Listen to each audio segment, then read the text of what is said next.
तो जिस चीज़ का इंतजार खत्म हुआ। पिछले कुछ दिनों से पवन सिंह के स्टेज शो को लेकर फैंस ज़्यादा इंतजार कर रहे थे। तो सबसे पहले देख लेते हैं पवन सिंह के स्टेज शो को लेकर। पवन सिंह ने खुद एक वीडियो शेयर किया, लाइव वीडियो। क्या कुछ कहा, पहले उस वीडियो को देखिए। जय श्री राम। मैं पवन सिंह आ रहा हूं बाघमारा की पावन धरती श्री राम महायज्ञ के शुभ अवसर पर। धनबाद के लोकप्रिय सांसद बड़े भैया श्री ढुल्लू महतो जी के आमंत्रण पर चिटाही धाम रामराज मंदिर के भजन संध्या कार्यक्रम में 9 फरवरी 2025 को तो आप सभी जरूर आएं। तो आप सभी लोगों ने देखा कि पवन सिंह ने क्या कुछ कहा। पवन सिंह का प्रोग्राम 9 फरवरी को है। बाकी बहुत सारे बड़े चेहरे आप सबको देखने को मिलेंगे। 4 से लेकर 10 तारीख तक प्रोग्राम देखने को मिलेगा, जिसमें पवन सिंह का 9 तारीख को है। बाकी किसका प्रोग्राम कितने तारीख को है स्क्रीन के ऊपर पॉज करके वीडियो को देख सकते हो। 4 से 10 तारीख तक प्रोग्राम होना है।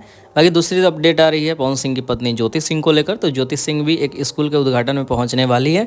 स्कूल का नाम स्क्रीन के ऊपर दिखाई दे रहा होगा, SLP इंटर क्लासेस। तो इस वीडियो में 2 बड़ी अपडेट थी, आप सबके बीच सोचे अपलोड कर दिया जाए। बाकी आप सभी शेयर करो, सबको पता चले। मिलते हैं बहुत जल्द किसी नए वीडियो के साथ।